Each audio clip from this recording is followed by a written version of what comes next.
해외 전화나 070으로 시작되는 전화는 잘 안 받게 되죠. 예. 심지어는 지역번호로 오는 전화까지도 안 받는 분이 많으신데요. 모르는 번호 잘 안 받는 경우가 많죠. 네.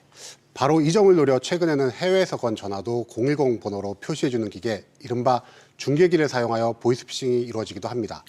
그리고 피해자를 기망하여 범죄자가 전송한 해킹 어플을 다운받게 하여 중간에 피해자의 정보를 탈취한 후 이를 이용한 보이스피싱이 이루어지기도 합니다. 야, 갈수록 교묘해지네요. 아니, 이렇게 피해를 당했을 때 제일 먼저 어떻게 대처를 하는 게 좋을까요?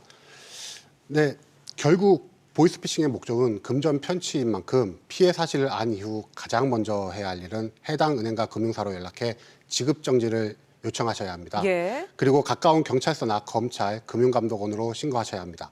하지만 이렇게 하셔도 피해 금액을 돌려받지 못하는 경우가 꽤 많습니다. 신고를 해도 다 돌려받을 수 있는 것은 아니다. 네. 너무 당황스럽고 억울할 것 같아요. 돌려받는 방법이 아예 없나요?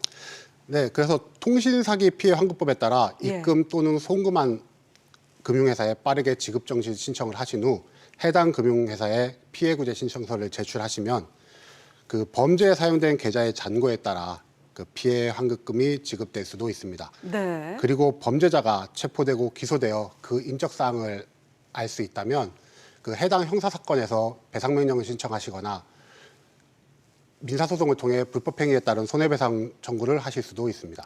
야, 이 범인들이 관련 계좌 잔고를 남겨둘까 싶기도 한데 보이스피싱 맡은 사건 중에서 요즘에 어떤 것들이 제일 기억에 남으시나요? 네, 요즘에는 좀 억울한 사연으로 저희를 찾아오는 경우가 종종 있어요. 예. 자신도 모르는 채 보이스피싱의 가담자가 된 경우인데요. 구인구직 사이트에 고액 알바라는 그런 문구로 청년들을 현혹시켜서 청년들이 보이스피싱 일인 줄 모르고 그 일에 가담하게 되는 경우입니다. 문제는 구인 사이트의 보이스피싱 쪽에서 먼저 글을 올리기도 하지만 더 큰 문제는 보통 구직자들이 올려놓은 프로필을 보고 보이스피싱 쪽에서 먼저 연락이 오는 경우가 많다는 점입니다. 뭐 주제가 참 다양해졌네요. 예전에는 대출이란 측면에서 지금 뭐 구직자까지 참 많은 주제를 가지고 변모를 하고 있는데 피해자가 아닌 가해자가 된다 그러면 당하는 사람 입장에서는 또 너무 당황스럽고 놀라는 일이 될 것 같습니다. 네. 근데 보통 아르바이트여도 이 면접을 보기 마련이잖아요. 그러면 그 과정도 철저하게 그 보이스피싱 관련자들이 다 준비를 해놓는다는 건가요? 네, 그 보통 이상하면 눈치채기 마련이잖아요. 예. 하지만 대부분 사회 초년생 혹은 처음 구직 활동을 하는 청년들이 그 대상이다 보니 보이스피싱 쪽에서는 SNS 메신저로 연락해서 내가 어느 회사의 팀장이다 라는 네. 식으로 회사와 자기소개를 하면서 구직자들에게 이력서를 제출해라, 가족관계증명서나 주민등록 등본 등을 제출해라, 이런 식으로 정식 회사 채용 절차처럼 사람을 현혹시킵니다. 사회 경험이 부족하여 이상한 점을 쉽게 발견 못하는 청년들이라면 더욱 걸려들기가 쉽습니다. 아니, 구직자를 2번 올리는 일이 아닌가 싶습니다. 이런 경우에 청년들이 실제 처벌까지 받게 됩니까?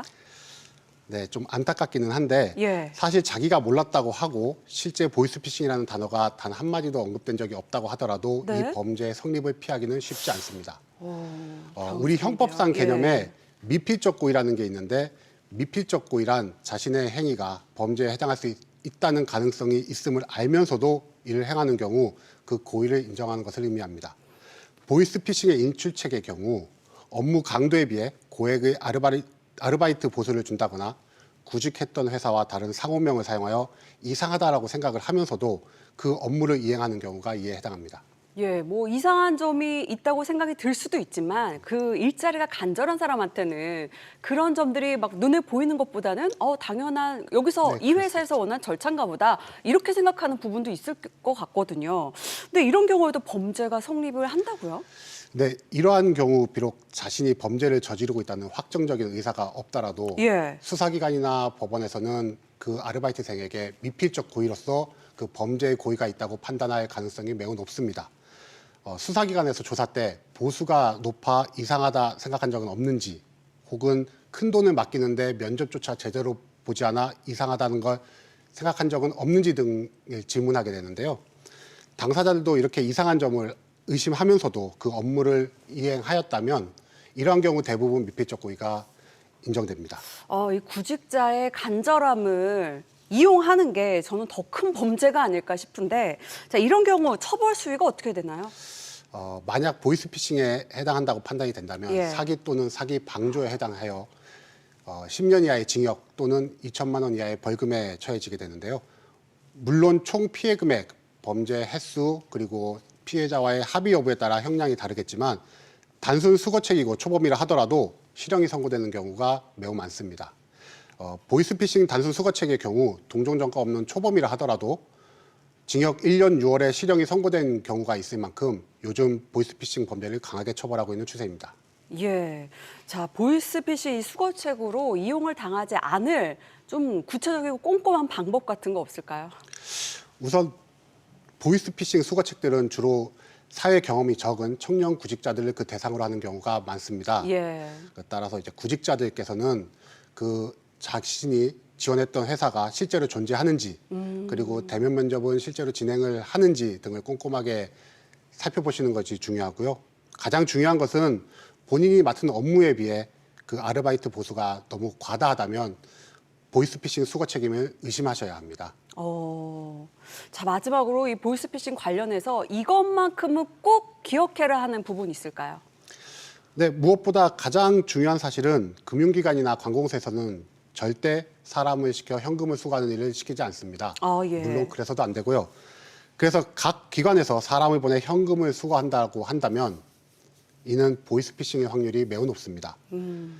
그리고 앞서 말씀드렸다시피 요새는 해킹 어플을 통한 보이스피싱이 성행하고 있는 만큼 공식적으로 인증되지 않은 곳에서의 어플은 설치하지 않으시는 것이 가장 중요하다고 말씀드리겠습니다. 예. 일단 아르바이트 구직을 할 때는 그 회사가 존재하는지 그리고 그 비용이 과다하지 않은지 현금 수거 배달 이런 거는 절대 금지를 하고 의심해봐라 하는 부분 명심해야 될 것 같습니다. 자, 지금까지 안정수 변호사와 함께 보이스피싱 대처법과 그 예방법에 대해서 자세한 이야기 나눠봤습니다. 고맙습니다.